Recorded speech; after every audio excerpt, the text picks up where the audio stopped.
Hi everyone, I'm Bridgitte Anderson, President and CEO of the Greater Vancouver Board of Trade. I would like to begin by acknowledging that we are gathered today on the traditional territory of the Coast Salish peoples, the Musqueam, Squamish and Tsleil-Waututh. We are delighted to welcome back the Honourable Anita Anand, Minister of Foreign Affairs. Minister Anand has recently returned from the G7 Foreign Ministers meeting in France and a trip to Saudi Arabia, where rapidly evolving geopolitics and the U.S.-Israeli war on Iran dominated discussions. And today could be a pivotal day with U.S. President issuing an ultimatum and a deadline later today. As Canada's Minister of Foreign Affairs, Minister Anand is at the forefront of advancing Canada's interests internationally, strengthening partnerships and supporting Canadian businesses and workers in an increasingly interconnected world. I look forward to today's conversation with the Minister, and as always, we would like you to be part of that conversation, and you can do that by logging on to slido.com, and the password for today is Foreign Affairs.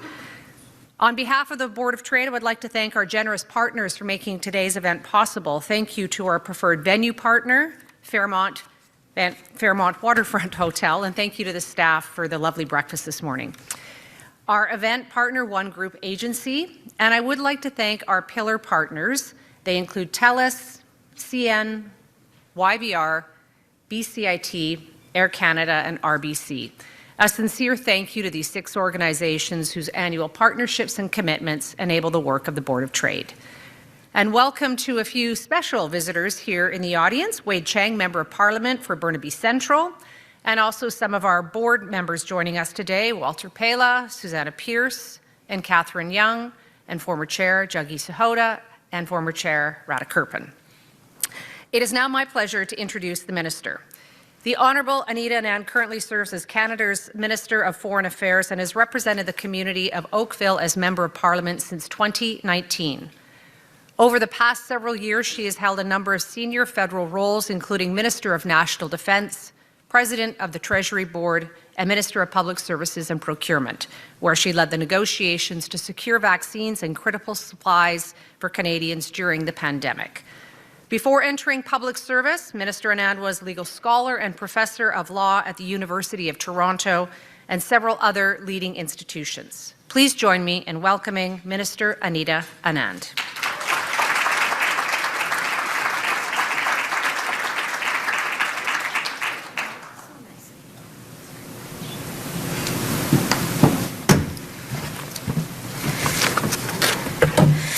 Well, thank you so much, Bridgitte, and good morning, everyone.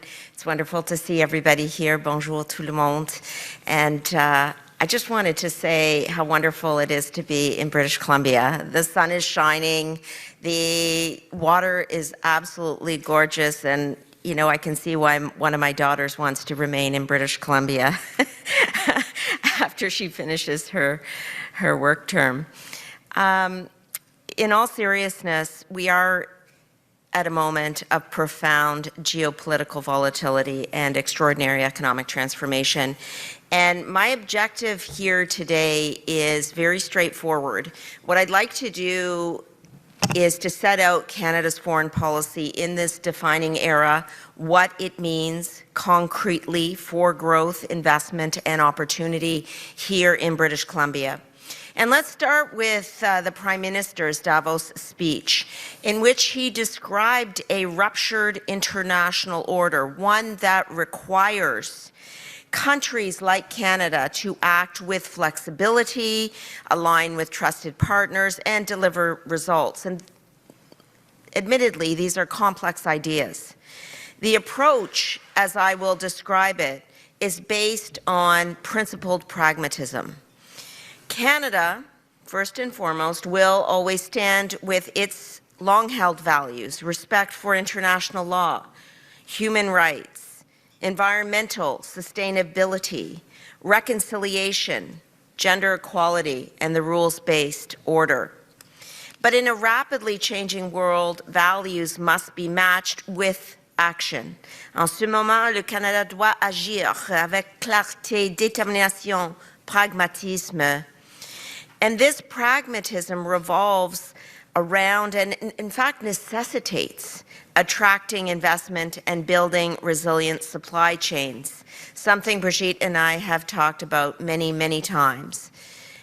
And the Government of Canada is well aware that capital is cautious in this world of uncertainty, that capital goes where there is clarity and certainty and speed and confidence. And that is exactly what we are working to deliver. Canada is already seeing some results. 12 trade agreements over the last 7 months across 4 continents, an investment commitment from the United Arab Emirates in major nation-building projects. These are signals of confidence, and they create opportunity across the country, including here in British Columbia. And I want to take a moment to highlight and indeed focus on British Columbia in particular. BC isn't peripheral to this moment. The province, as you hear so often and as we readily acknowledge, is Canada's gateway to the Indo-Pacific, which is the fastest growing economic region in the world, home to 4 billion people, generating roughly $50 trillion in economic activity. 5 of Canada's top trading partners are in the Indo-Pacific region. 4 of British Columbia's top 5 are as well, and it is here in BC that Canada's engagement with the Indo-Pacific becomes real. Your connections, linguistic, cultural, and commercial, give Canada a unique advantage. And whenever I'm in the Indo-Pacific, I always highlight this fact. Moving to the commercial connections, it is your industries, from LNG and forestry to clean tech, biotech, and tourism, which position you to lead. And the opportunity is enormous. By 2030, the Indo-Pacific will represent 2/3 of the global middle class. By 2040, more than half of global GDP. This isn't a distant future, of course, it's already underway, and it aligns with what so many of you have already been saying. And in fact, it is the Board of Trade itself, the people right here in this room, under the leadership of a fantastic board and Bridgitte's work, that highlights over $230 billion in major project opportunities in this project and the urgency required to realize them. Our role as the Government of Canada, and certainly through our work abroad, is to help do just that. We need to open markets. We cannot rest on previous statistics. We have to ensure that investment is de-risked, and we need to build trusted partnerships. And that's where the Minister of Foreign Affairs and our whole team plays a central role, because what we need to ensure is that our diplomacy works for the benefit of the domestic economy. This is a new type of foreign policy for this country. Everywhere I go, with our diplomats abroad, I ask the same question: are you advocating for Canadian businesses? Are you building connections that will ensure that Canadian businesses, Canadian pension funds, Canadians themselves can benefit? This is the era where foreign policy is tied to the success of the domestic economy. And part of that ensures that we are connecting with people like you, the folks in this room, the people who are doing the hard work on the ground to build strong economies locally and across the country. We all play a role, therefore, in ensuring that Canada is a stable, competitive destination for global capital.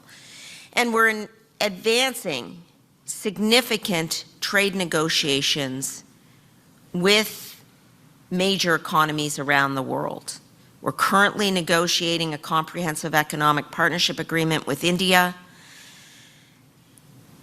We are working to ensure that there's an FTA with ASEAN by the end of 2026. We signed a free trade agreement with Indonesia last year.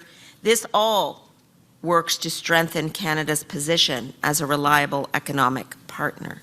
Et nous sommes déterminés à diversifier nos échanges et à attirer des investissements qui renforcent notre prospérité à long terme.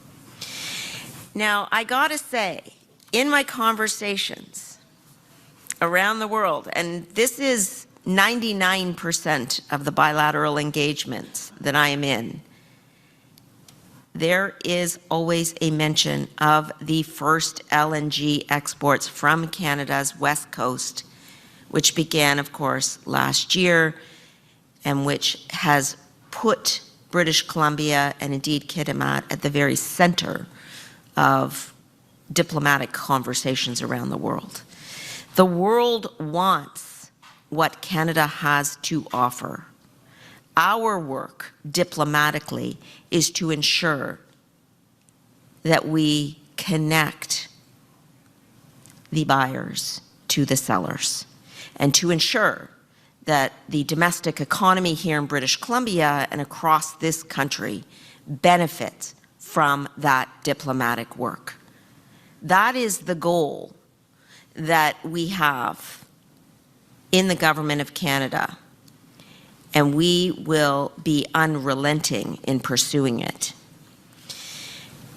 At the same time, what we're trying to do is to implement policy domestically that will ensure domestic economic growth and serve the benefits of the Canadian Armed Forces and the defense industry generally. And so I point there to our $82 billion in national defense, which has allowed us to reach NATO's 2% of GDP target, something that I spent years discussing prior to that announcement. We're investing $40 billion in NORAD. We're strengthening infrastructure, including trade, corridors here in Western Canada, focusing on critical minerals and ensuring that Canada's heightened position as an energy superpower is well recognized and utilized. The Davos speech, to go back to the Prime Minister's remarks in January, not only focuses on economic alliances, but acting with like-minded countries, with middle powers, in order to advance Canada's values across the board. Look at the Nordic Five, the work that we're doing on Arctic sovereignty and security. That work is proceeding with a group of countries, a coalition that has formed in order to ensure that we're acting together on Arctic sovereignty, pushing NATO to ensure that its Arctic Sentry initiative has a permanent presence.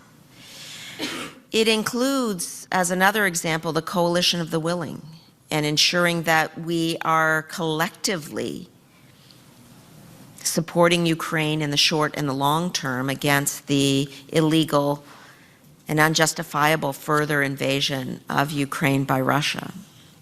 Those are just two examples of coalitions that form and that Canada is very much invested in order to serve domestic interests and to act with like-minded countries. And to conclude what this all means on the economic front, on the defense and security front, and on the coalition building front, is that in this world, which is more uncertain, which is more competitive, which is more complex, Canada will lead. We will see the world as it is, not as we wish it to be alone. We will continue to believe that cooperation, partnership, and shared purpose are not weaknesses, but strengths. The measure of a country is not only what it achieves at home. It is how it shows up in the world, how it contributes to peace, how it ensures that cooperatively we are able to accomplish domestic objectives and international objectives as well.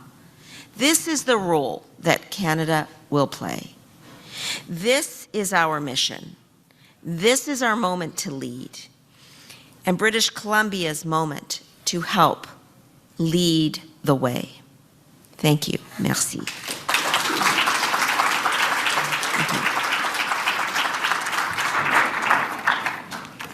Thanks very much, Minister.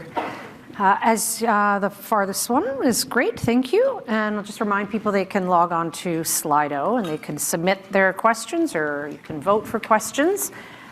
Maybe let's start with the most urgent issue that we're seeing ourselves in today. We have yet another deadline and an ultimatum from the US President today. Maybe give us a bit of your perspective of what we should be preparing for over the next 24 hours. So I appreciate that that is the starting point, because it is so pressing and it does occupy so much of my attention these days, diplomatically, internationally. So maybe I'll just speak about my international work and then move to the domestic, a couple domestic points. Internationally, Canada stands for, as I mentioned in the remarks, certain fundamental principles. And one of those principles is international law and international humanitarian law. So any attempt to target civilians or civilian infrastructure must be recognized as contrary to international law and international humanitarian law, and in particular the Geneva Conventions. Civilian infrastructure is indeed what keeps civilians themselves safe. Neither should be the object of military decisions, period. And that is our position internationally, and it applies to all states. Indeed, what we want to ensure we're doing diplomatically is building those bridges with countries who share those values. So in my work in the Middle East last week, in fact, I was speaking with the Foreign Minister, Prince Faisal of Saudi Arabia, in Riyadh to ensure that we are working with the Gulf countries to support them against retaliatory strikes from Iran, to support them and the global economy in ensuring advocacy for the opening of the Strait of Hormuz, but also to say that this is a moment for de-escalation. And we need to work together as countries to ensure that that occurs. So that's a summary of the international work that I'm engaged in right now. And then domestically, of course, the impact of this conflict, the impact of the closure of the Strait of Hormuz, where we have 20% of the global energy supply being held at a choke point, is something that highlights to us that diversification is the way to de-risk. And we have learned this lesson before, and I'm sure we'll talk about that. But this is a moment where we, having already said that we will contribute 23 million barrels towards the stabilization of the global energy supply chain, that we have to say to ourselves domestically, how can we continue to leverage our resources for the benefit of this country in the short and the long term. And that's the work we're doing across the board, not only in response to this particular conflict, but generally speaking to ensure that never again are we, for example, 80% dependent on one economy. It was a remarkable weekend to look at some of the comments that were made from the U.S. president. It's probably an understatement. But from your perspective, how does Canada navigate this increasingly tense situation of foreign policy of the United States with a leader that seems more and more chaotic, but also trying to maintain that close relationship as an ally? So there is no question that our geographical position is not going to change. We will always be in this very close proximity physically with our largest trading partner.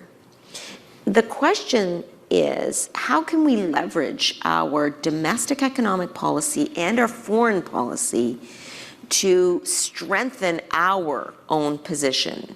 And if you think about it, the idea that we will have one minister for Canada-US trade and then another minister for all other aspects of foreign policy is astute, because we are emphasizing the importance of both and the importance of ensuring that we are building strong trade relationships outside of our largest trading partner, so that our economy will, through diversification, ensure that we are de-risking that away from that current situation with the United States. And so that's a high-level answer to say that work continues.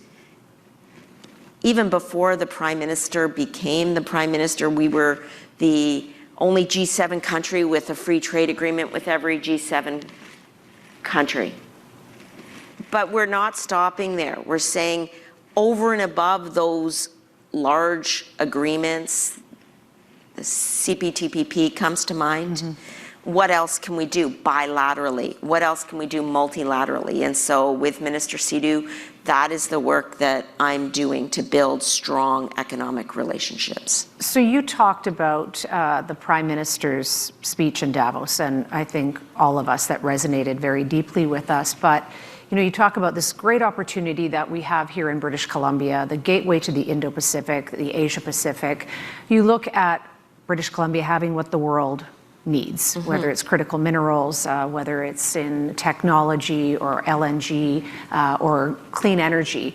So for this group of business leaders, given what we're seeing in this shift, what do we need to do in this business community to operationalize what the Prime Minister said and this shift that we're seeing in foreign policy?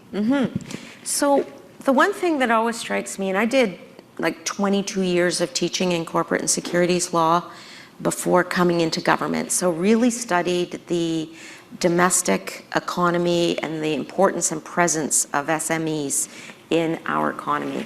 And I will say that we're operating at a number of levels to ensure a strong domestic economy.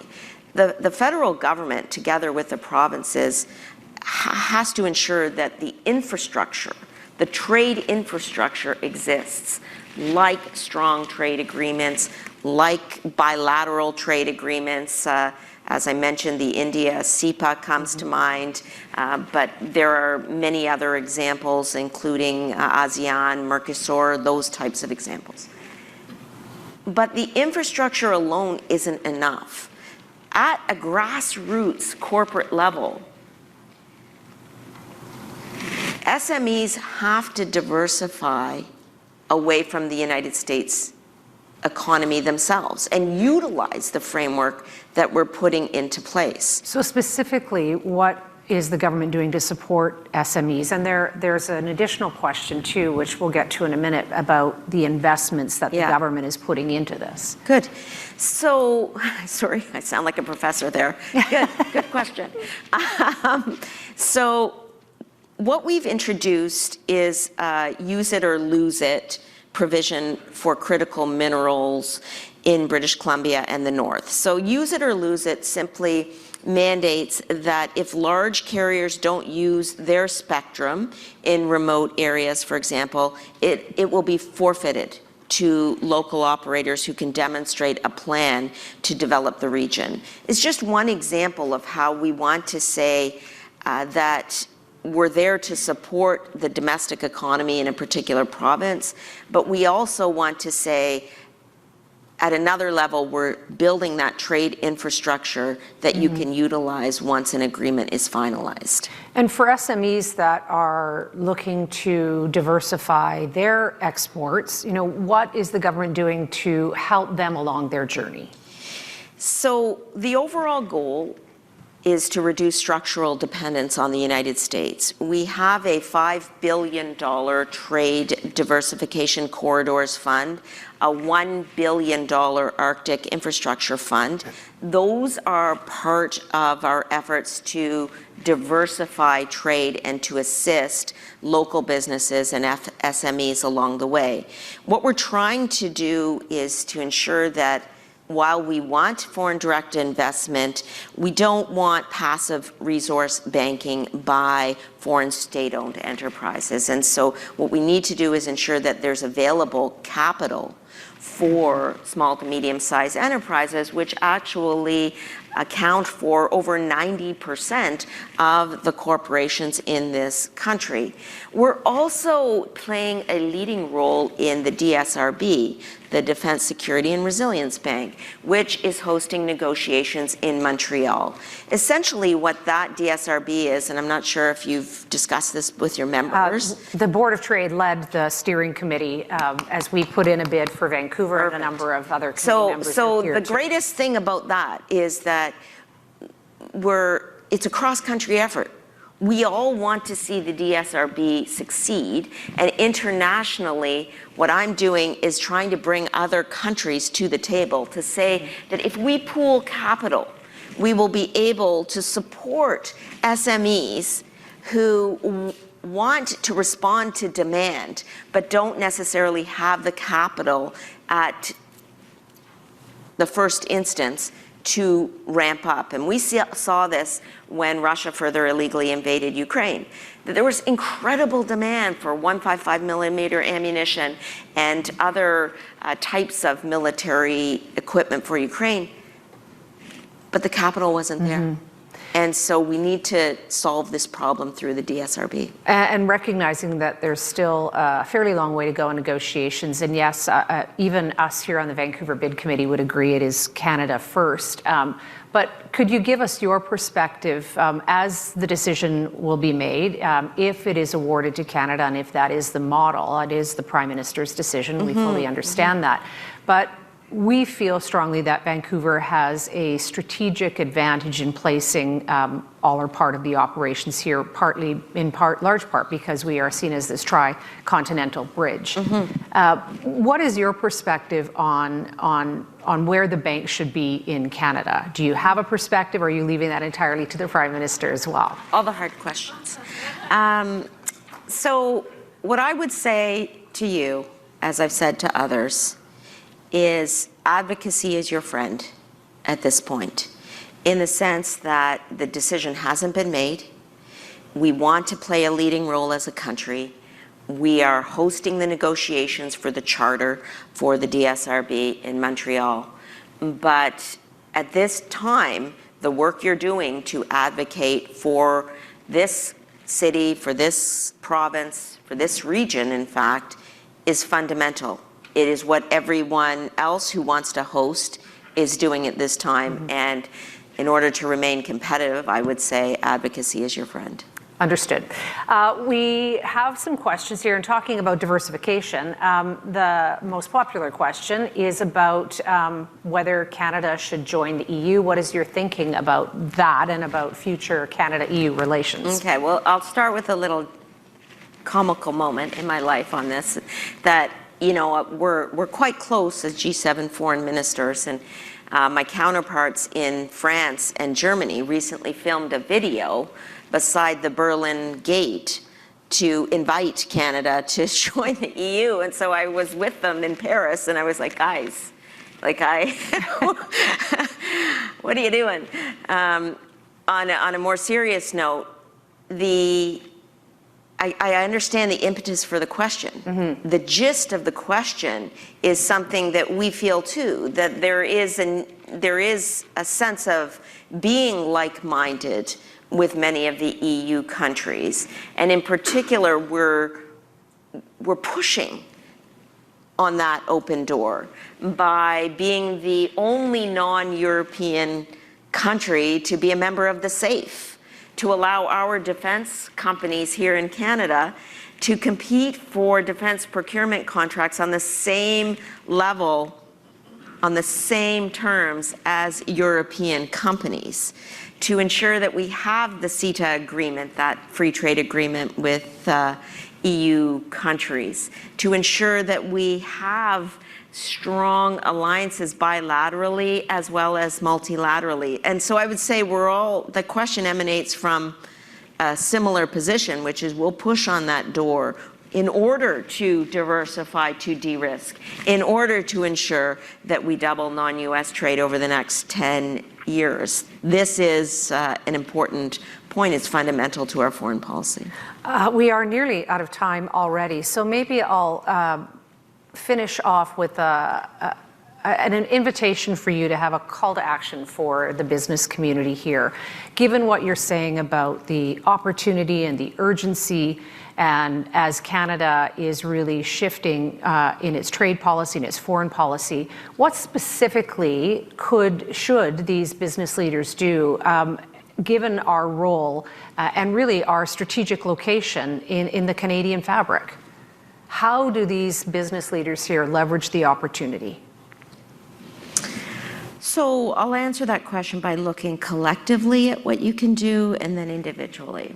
Collectively, the work that you're doing at the Board of Trade is fundamentally important. This Board of Trade is well recognized as a stalwart, as a leader, as a place for us to have the conversation about what the local economy needs and what the national economy can deliver with BC businesses. So this is across sectors.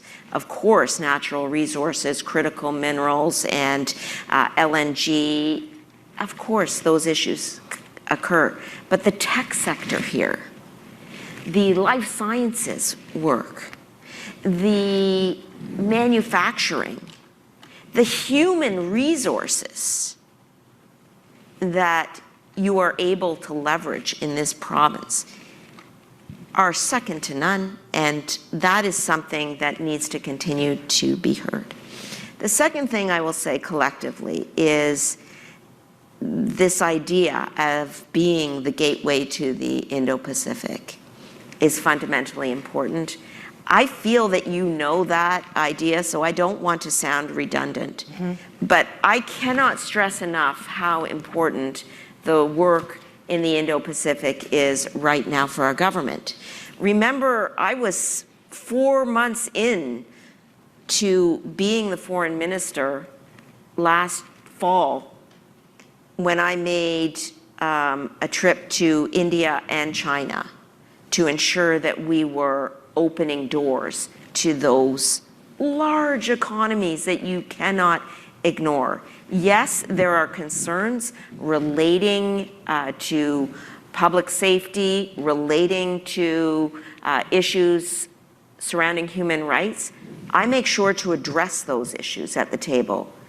And I also say that we have to operate on another track to ensure that we're pushing Canada's economic interests. Similarly with the ASEAN, ensuring that I was there in July, that's just 2 months after I was appointed. It's no mistake that those were some of my very first trips as foreign minister, to ensure that we're paving the road with our relationships internationally for strong negotiations and partnerships, and to ensure that Canadian businesses can see that those opportunities are going to continue to develop. So your question, though, was what BC businesses can do. So I'll bring that back to individual businesses. We have trade trips and visits that Minister Sidhu organizes routinely to the region. We also have bilateral trade agreements that are forming over and above those multilateral negotiations. Indonesia is just one example. We have negotiations that are occurring with Philippines. That's going to be the site of the ASEAN meeting in July. I will be there. Making sure that you show up in those regions yourself as businesses to open their eyes, to be on the ground with our diplomatic staff, to ensure that we're building links not just through government, but B2B. So I always say B2B, P2P, G2G, and then cross all of those wires in order to ensure that there's maximum success for your sector, for your business, and then bring those lessons back here to the Board of Trade and to the Government of Canada so that we can leverage your experience and your expertise for the benefit of the broader economy. And I'll just close by saying that 70% of multinationals in this country report actively diversifying supply chains away from high-risk regions since COVID. This concept of diversification should not become a buzzword. It has to become the mantra for the work that we are doing internationally to benefit the domestic economy locally and across the country. Minister, thank you very much for your time. Thank you. Thank you so much. Thank you.